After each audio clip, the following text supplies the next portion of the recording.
নিজে নিজে ভীষণ আপন, একই ভাষা জীবন্তরী, ওগো বধূ সুন্দরী।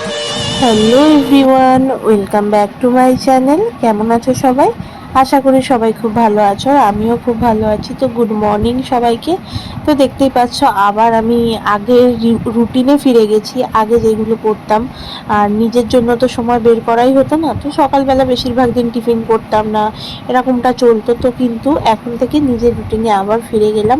এদিকে দেখতেই পাচ্ছ আমি গরম জল বসালাম, আর লেবু কেটে দিলাম, একটু চিয়া সিডস দিলাম, দিয়ে ওটা আমি গরম জল করে খাবো সকালবেলা খালি পেটে।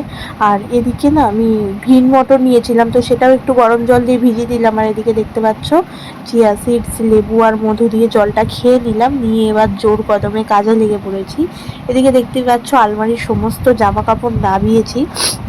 এটাতে অ্যাকচুয়ালি অঙ্কুশের পরার জামা থাকে, আর এমনি টুকটাক জিনিস থাকে, সেরকম ভালো কিছু থাকে না। তবু মনে হচ্ছিল একটা কোথাও ইঁদুর ঢুকে গেছিলো, তো তার জন্য ওটা সব বার করেছিলাম। আর এদিকে দেখতে পাচ্ছ এগুলো ওখানে সাজানো থাকে সেই 2014-এ। তোমাদের দাদা ভাই আর আমি চারজনে গিয়েছিলাম, আমার বাবা দাদু সবাই মিলে গিয়েছিলাম পুরী ঘুরতে।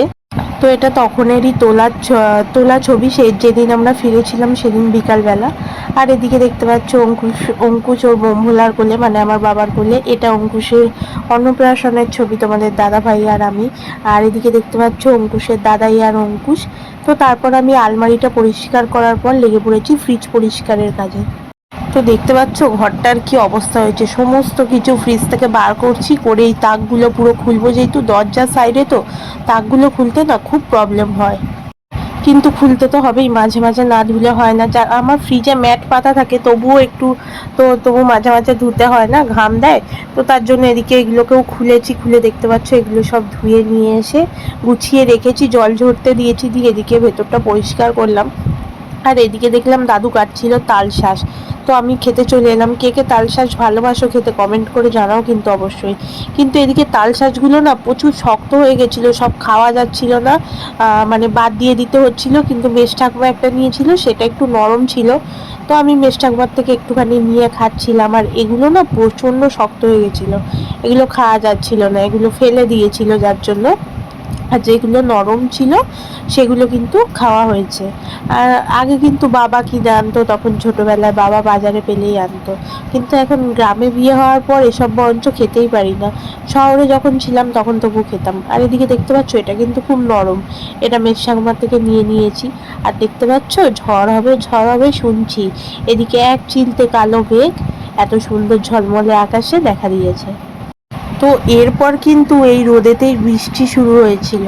আর এদিকে আমার ফ্রিজটাও পুরো একদম গোছানো কমপ্লিট। কেমন হয়েছে গোছানোটা কমেন্ট করে জানিও কিন্তু।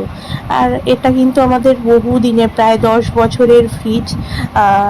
তো এখন এটা পুরো পরিষ্কার পরিচ্ছন্ন হয়ে গেল। এবার যেগুলো যা জিনিস থাকে সেগুলো সাজিয়ে দেবো। আর এখানে এটা দিই কেন জানো তো, এই যে এখান দিয়ে যে জলটা পাস হয় না, তো ওটা ওখানে দেয়া থাকলে ওতে পড়ে, তো তার জন্য ওটা দেয়া থাকে আমার ওখানে। আর এই দেখো, বললাম যে রোদেতে বৃষ্টি, দেখো কিরকম বৃষ্টি হচ্ছে।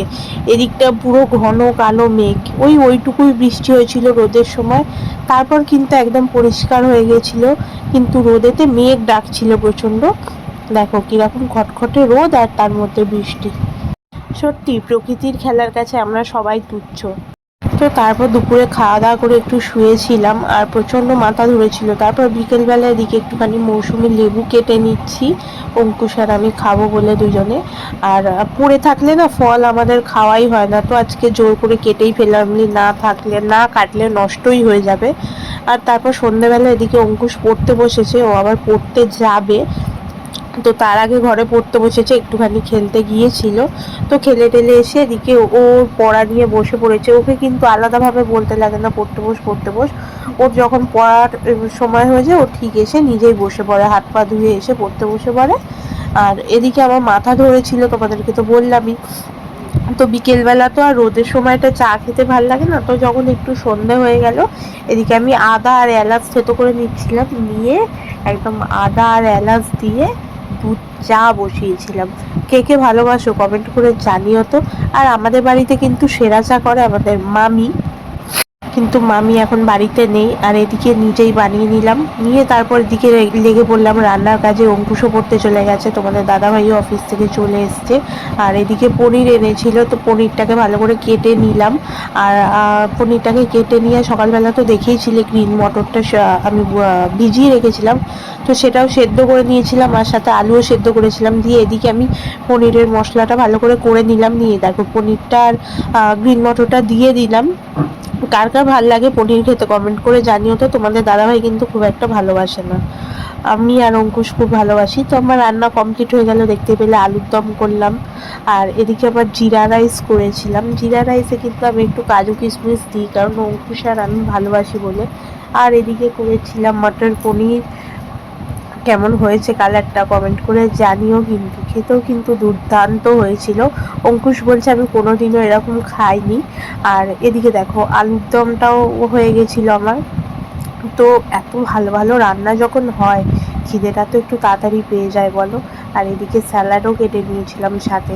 তো অঙ্কুশ পড়ে টরে এসে একটুখানি বললো মা টেস্ট করি, আবার আমি পরে খাবো। তো ওকে একটু দিয়েছিলাম। আর এদিকে দেখতেই পাচ্ছ আমিও নিয়ে বসে পড়েছি খেতে।